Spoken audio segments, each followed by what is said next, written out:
Hi everyone, कैसे हैं आप सभी लोग। स्वागत करता हूं आपका अपने यूट्यूब चैनल एसी पॉलीटेक में। दोस्तों, आप सभी लोग कैसे हैं, एक बार कमेंट में बता दीजिए। चलिए अपने इस क्लासेस को स्टार्ट करते हैं।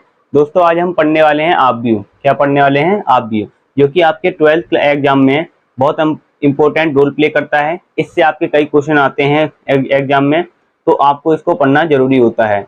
चलिए स्टार्ट करते हैं, ज़्यादा देरी न करके अपनी इस क्लासेस को स्टार्ट करते हैं। और अभी तक आपने इस चैनल को सब्सक्राइब नहीं किया है तो चैनल को सब्सक्राइब कर लीजिए और बेल आइकन पर प्रेस कर लीजिए, जिससे आने वाली वीडियो का नोटिफिकेशन आपसे सबसे पहले पहुंच जाए।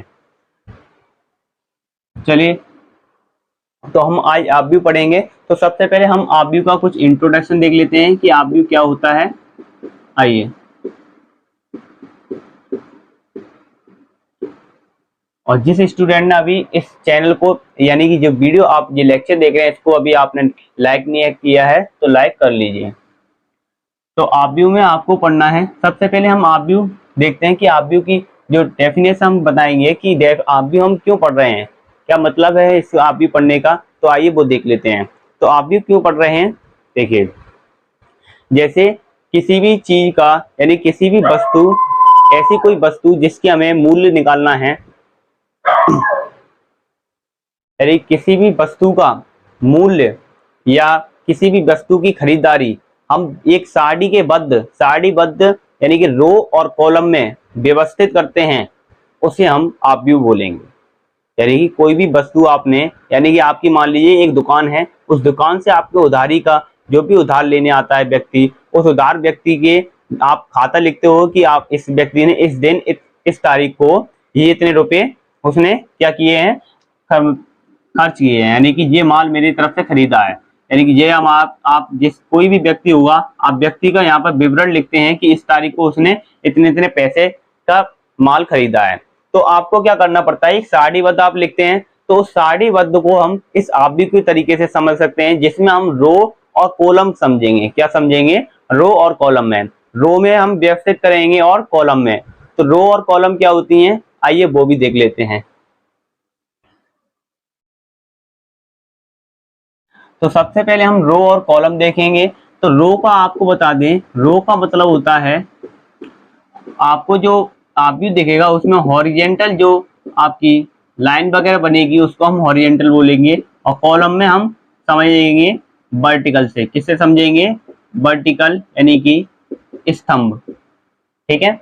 तो मान लीजिए मैं एक यहाँ पर आप व्यू लेता हूँ, कितने का, 3x3 का, या उससे पहले मैं 2x2 का ले लेता हूँ। तो 2x2 का मैंने एक आप व्यू लेता हूँ। इस 2x2 का मतलब होता है, इस 2 का मतलब होता है कि दो ही रो और दो ही कॉलम। इस 2 का मतलब रो और इस वाले 2 का मतलब कॉलम। ठीक है।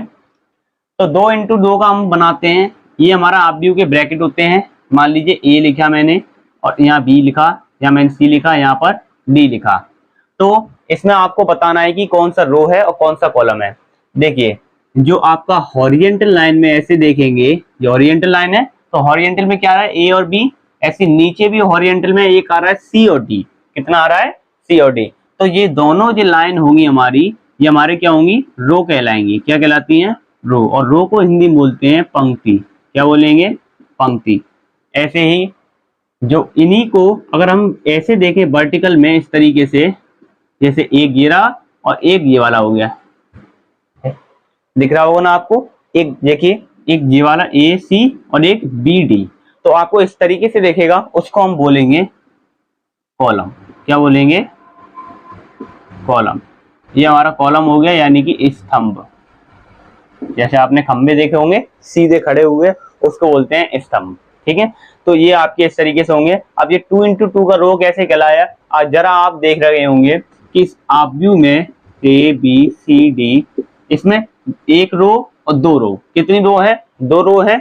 ऐसे ही एक कॉलम और दो कॉलम। तो कितने कॉलम है? दो कॉलम है। तो दो रो और दो कॉलम होगा, तो उसको हम बोलते हैं 2x2 का आप व्यू। क्या बोलेंगे? 2x2 का आप व्यू, जिसमें पहले वाले का होता है रो और दूसरे को बोलते हैं हम कॉलम। ठीक है। इसको हम पहली नंबर ऑफ संख्या देखें तो पहली वाली को हम रो बोलेंगे और दूसरी वाली को हम कॉलम। ऐसे मत कर देना कि पहले को कॉलम दूसरे को रो, गलत हो जाएगा। तो आप ये समझे कि रो और कॉलम क्या होता है। आइए हम मैट्रिक्स देखते हैं कि कौन से किस किस प्रकार के मैट्रिक्स बनते हैं,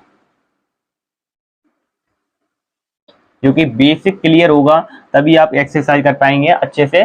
तो बेसिक क्लियर जरूरी है। तो 2 × 2 का आप समझ गए, जिसमें आइए बना देता हूं ABCD, जिसमें 2 ही रो और 2 ही कॉलम होता है। लिख देते हैं यहाँ पर 2 रो और 2 कॉलम, ठीक है। अब 3 × 3 का बनाए हम, यानी 3 × 3 का आप समझ रहे होंगे कि 3 रो और 3 ही क्या होंगे, कॉलम होंगे। तो ABCDEFGHI ये मैंने अपनी तरफ से नंबरिंग दी थी। तो इसमें देख सकते हैं आप, पहली रो, दूसरी रो, तीसरी रो, पहला कॉलम, दूसरा कॉलम, तीसरा कॉलम। तो इसको हम क्या बोलेंगे, 3 रो और 3 ही क्या है इसमें, कॉलम है, 3 कॉलम। ठीक है बच्चों, आपको समझ में आ रहा होगा कि 3 का आपसे कोई पूछे, 3 का मतलब होता है 3 रो और 3 ही कॉलम। अब आप सोचेंगे, यानी आपके दिमाग में क्वेश्चन उठ रहा होगा कि सर आपने तो ये बता दिया कि 2 रो और 2 कॉलम है और 3 रो और 3 ही कॉलम है, क्या पता है एक ऐसी कंडीशन बन जाए जिसमें मान लीजिए 3 रो हो और 2 कॉलम हो, ऐसा भी तो हो सकता है, या 2 रो हो और 3 कॉलम हो, ऐसे भी तो हो सकता है ना सर। तो बिल्कुल बेटा ऐसा हो सकता है। आइए तो इसी को हम आपको समझाने वाले हैं कि आव्यूह में नंबर ऑफ कॉलम और नंबर ऑफ कॉलम और नंबर ऑफ रो कुछ भी हो सकती हैं। जैसे आइए कुछ और एग्जांपल लेते हैं। सबसे पहले इसको नोट कर लेंगे आप, देखिए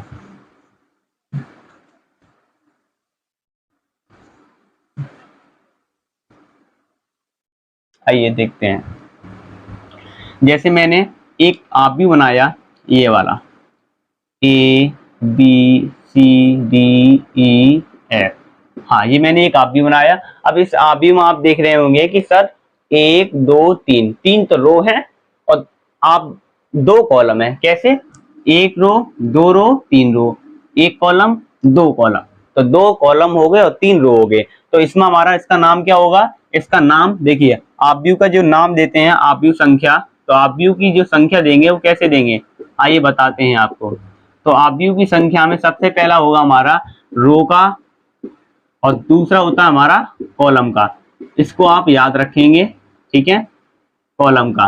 तो हमारी इसमें रो कितनी है, 1 2 3, यानी 3 रो है, कितनी है 3, तो 3 इंटू कॉलम कितने हैं 1 2, 2 कॉलम है, तो 3 × 6, यानी 3 × 2 वाला ये हमारा क्या होगी, आव्यूह की इसकी संख्या होगी, यानी आव्यूह कौन सा बनना होगा, ये 3 × 2 का।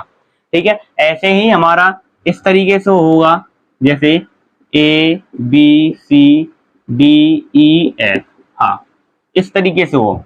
तो आप क्या कहेंगे कि सर इसमें 3 तो क्या है, कॉलम है, जैसे 1 2 3, और रो कितनी है 1 और 2, तो इसको हम बोलेंगे, क्या बोलेंगे इसको हम 2 × 3 का, क्या बोलेंगे 2 × 3, यानी 2 रो और 3 कॉलम। कैसे 2 रो है, 1 रो और 2 रो, 3 कॉलम कैसे हैं, 1 कॉलम 2 कॉलम और 3 कॉलम। तो इस तरीके से आप समझ सकेंगे। तो 2 × 3 वाला ये बन जाएगा, जिसमें हमारी 2 रो होती है और 3 कॉलम होते हैं। तो आप सभी का डाउट क्लियर हो गया होगा। अभी भी आप समझ चुके हैं कि कॉलम में, यानी जो आव्यूह होता है उसमें नंबर ऑफ रो और नंबर ऑफ कॉलम कुछ भी हो सकते हैं, समान भी हो सकते हैं और अलग अलग भी हो सकते हैं। ठीक है, आइए आइए कुछ आप क्वेश्चन कर लेते हैं इसके। तो क्वेश्चन करने से पहले आपको एक नंबरिंग और बता देते हैं। जैसे 3 × 3 का मैंने कॉलम बनाया, वो एक आव्यूह बनाया, तो 3 × 3 का आव्यूह कैसे बनता है, आपने बताया था ABCDEFGHI,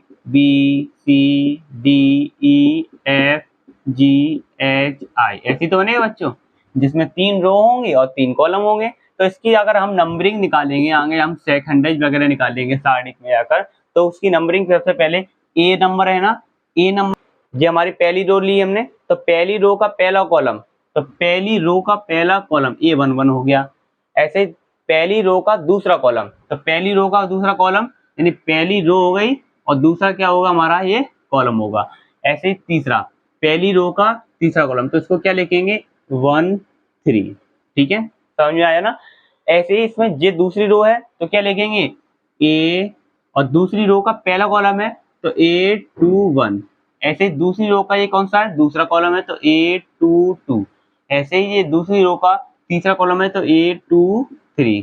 ठीक है, ऐसे ये तीसरी रो आ गई तो तीसरी रो का पहला कॉलम, तो ऐसे लिखेंगे A 3 1। 3 का मतलब होगा तीसरी रो और 1 का मतलब होगा पहला कॉलम।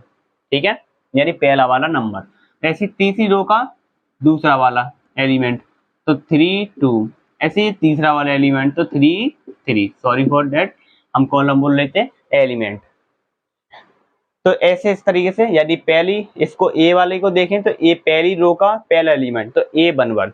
ऐसे ही दूसरे वाले को, ये भी पहली रो में आ रहा है तो पहली रो का दूसरा एलिमेंट, ऐसे पहली रो का तीसरा एलिमेंट, दूसरी रो का पहला एलिमेंट, दूसरी रो का दूसरा एलिमेंट, दूसरी रो का तीसरा और तीसरी रो का पहला, ऐसे तीसरे का दूसरा और तीसरे का तीसरा एलिमेंट। तो ठीक है, तो इस तरीके से हम नंबरिंग करके आइए निकालेंगे। अब आपसे क्वेश्चन में पूछ लिया जाए, देखिए क्वेश्चन कैसे पूछा जाएगा, तो क्वेश्चन आपको समझना पड़ेगा। देखिए जैसे मान लीजिए क्वेश्चन में लिखा होगा A23 की वैल्यू बताइए, क्या बोला हो A23 की वैल्यू, तो A23 का मतलब हो गया कि दूसरा, इस दो का मतलब क्या हुआ कि दूसरी रो का तीसरा एलिमेंट, तीसरा एलिमेंट कैसे समझेंगे, इस पहले वाले दो का मतलब होगा कि दूसरी वाली नंबर ऑफ रो कितनी होगी, दूसरी वाली रो, और तीन का मतलब हो गया तीसरा एलिमेंट। तो हमारा देखेंगे दूसरी रो यही तो है, तो दूसरी रो का तीसरा एलिमेंट कहाँ है, ये रहा। तो इस तरीके से आपको समझना है कि क्वेश्चन ऐसे पूछा जाएगा। चलिए आइए क्वेश्चन कर लेते हैं और अपने डाउट को क्लियर कर लेते हैं। तो आइए बच्चों, हमारे पास ये क्वेश्चन है, तो इस क्वेश्चन को क्लियर कर लेते हैं। तो इस क्वेश्चन को करने के बाद आपका डाउट क्लियर हो जाएगा। तो जैसे लिखा है कि यदि A=AIJ के लिए A13 का, मैंने बोला था ना कि 1 का मतलब क्या होगा, पहली रो का तीसरा एलिमेंट, पहली रो का तीसरा, A13 का मान ज्ञात कीजिए। तो इसमें हाँ, आपके पास ये एक समीकरण दे रखा है, जबकि AIJ दे रखा है 4J - I/3। इसको ये जो ऊपर टोपी सी लग रही है इसको हम बोलते हैं कैप। क्या बोलेंगे, कैप, इसको बोलते हैं कैप। ठीक है, ये आप याद रखेंगे, इसको हम क्या बोलेंगे, कैप बोलेंगे। तो आई जे यानी 4J कैप और माइनस के आई, तो इसका हमें वैल्यू निकालनी है। तो आई का मतलब, इसमें आई का मतलब होता है पंक्ति, आई का मतलब क्या है, पंक्ति बताता है, और जे का मतलब है स्तंभ, क्या बताएगा, स्तंभ। इसका वैल्यू हमें निकालनी है। तो ए आई जी की वैल्यू निकालनी है। अगर हम इसकी कंपेयर इससे करें, यानी ए आई जे को इससे कंपेयर करें, तुलना करें, तो आई की जगह पे क्या है हमारा 1 और जे की जगह पे हमारा क्या है 3।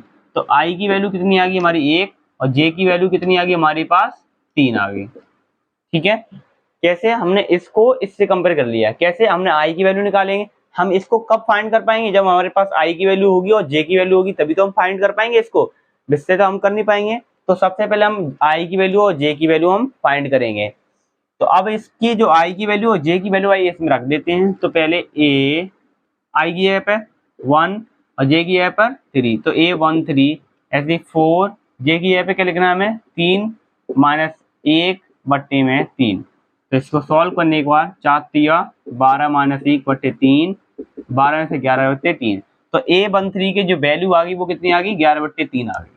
ठीक है, तो इस तरीके से आपको फाइंड करना था। अब मान लीजिए इसी में आपको पूछ लिया है कि A24 की बताइए, तो A24 का मतलब क्या होगा, ये 2 होगी आगे, ये किसकी वैल्यू होगी, आई की, ऐसे ये 4 होगी, ये किसकी वैल्यू होगी, जे की वैल्यू होगी। आप इसमें रख देंगे, फिर से निकल आएगा। तो इस तरीके से आपको निकालना था। आई होप आपके ये समझ में आ गया होगा। तो आज हमने इसका इंट्रोडक्शन देख लिया हमने आपव्यू का, आगे हमको आगे और नियम पढ़ने हैं इसके आपव्यू के, उसके बाद हम इसकी एक्सरसाइज स्टार्ट करेंगे और आसानी से हम इसकी एक्सरसाइज करेंगे। तो प्रॉपर वाइज से आप इस क्लासेस में बने रहिए। आपकी 12th क्लास की एक क्लासेस स्टार्ट हो गई हैं। जो भी स्टूडेंट आप हमसे जुड़े नहीं हैं उनको भी जोड़िए, ठीक है, और इस वीडियो को लाइक कर दीजिए। मिलते हैं नेक्स्ट लेक्चर में।